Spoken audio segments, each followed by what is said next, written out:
আমাদের ইন্টারনেট ব্যান্ডউইথের মাসিক মূল্য মাননীয় স্পিকার, যারা বাজেট ঘোষণার পর যারা যে সকল টকশোতে কিংবা অর্থনীতিবিদ অথবা আমাদের রাজনৈতিক সমালোচক জননেত্রী শেখ হাসিনার বাজেটের সমালোচনা করেন, তাদের উদ্দেশ্যে এই স্লাইড মাননীয় স্পিকার। ইন্টারনেটের দাম 2008-এর আগে, আওয়ামী লীগ সরকার আসার আগে ছিল 85,000 টাকা পার এমবিপিএস। মাননীয় স্পিকার, এটা শুনলে আমাদের তরুণ প্রজন্ম হয়তো আকাশ থেকে পড়বে যে সেই 85,000 টাকা পার এমবিপিএস ব্যান্ডউইথের দাম জননেত্রী শেখ হাসিনা কমিয়ে এনেছেন মাত্র 60 টাকায় মাননীয় স্পিকার। তাহলে সেই কারণেই কিন্তু আজকে বাংলাদেশে 13 কোটি ইন্টারনেট ব্যবহারকারী। মাননীয় স্পিকার, আমাদের এই আধুনিক তথ্য প্রযুক্তি এবং টেলিযোগাযোগের ভিত্তি কিন্তু রচনা করে গেছেন জাতির পিতা বঙ্গবন্ধু শেখ মুজিবুর রহমান। এই স্লাইডে খেয়াল করবেন মাননীয় স্পিকার, 72 সালে ইউনিভার্সাল পোস্টাল ইউনিয়নের সদস্যপদ গ্রহণ করেন বঙ্গবন্ধু। 73-এ ইন্টারন্যাশনাল টেলিকমিউনিকেশন ইউনিয়নের সদস্যপদ গ্রহণ করেন বঙ্গবন্ধু। উনি 75 সালের 14 জুন উনি বেতবুনিয়াতে আমাদের বাংলাদেশের মাটিতে প্রথম উপগ্রহ ভূকেন্দ্র স্থাপন করেন স্যাটেলাইটের।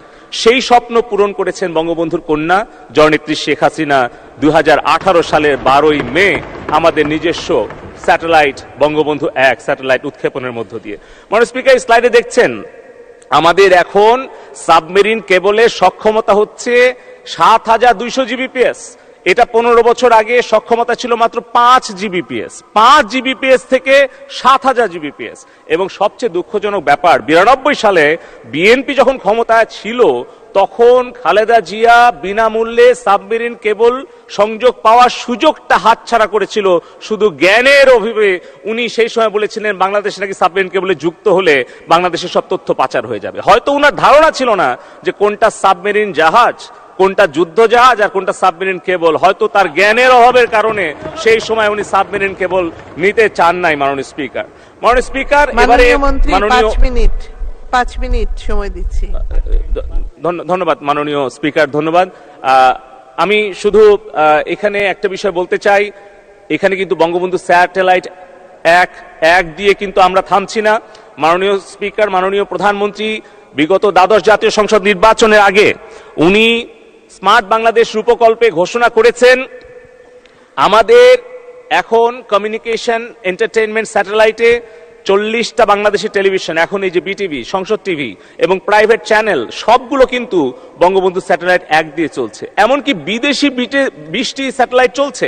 মাননীয় প্রধানমন্ত্রী বলেছেন ভারত, নেপাল সহ পার্শ্ববর্তী যতগুলো দেশ, ভুটান, সবাইকে আমাদের বঙ্গবন্ধু স্যাটেলাইট 1-এর কমিউনিকেশন সাপোর্টটা দিতে, এবং আমরা সেটাও দিচ্ছি মাননীয় স্পিকার।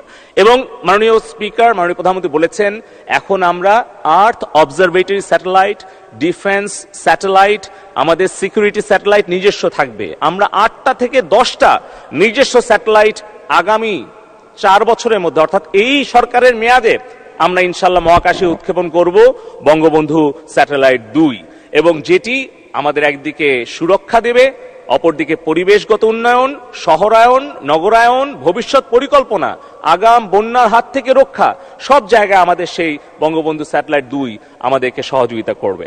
মাননীয় speaker, social obligation fund BTRC, যে বিটিআরসি থেকে 2000 সালে যেটি মাননীয় প্রধানমন্ত্রী জননেত্রী শেখ হাসিনা নিজে প্রতিষ্ঠিত করেছিলেন বঙ্গবন্ধুর কন্যা, সেই বাংলাদেশ টেলিকমিউনিকেশন রেগুলেটরি কমিশন আমাদের সরকারের রাজস্ব আয় দিয়েছে 2000 সালে জননেত্রী শেখ হাসিনার প্রতিষ্ঠিত বিটিআরসি 73,000 কোটি টাকা রাজস্ব দিয়েছে, যেটা আমাদের শিক্ষা, স্বাস্থ্য সব খাতে হচ্ছে। এবং আমাদের সোশ্যাল অবলিগেশন ফান্ড থেকে আমরা 117টি চর, দ্বীপ, দুর্গম অঞ্চলে বঙ্গবন্ধু 1 স্যাটেলাইট থেকে আমরা শিক্ষা, স্বাস্থ্য সেবা প্রদান করছি। মাননীয় স্পিকার, আমরা 2041 সালের স্মার্ট বাংলাদেশের অভিযাত্রায় 4টি স্তম্ভ আমরা মাননীয় প্রধানমন্ত্রী জননেত্রী শেখ হাসিনার কাছ থেকে পেয়েছি।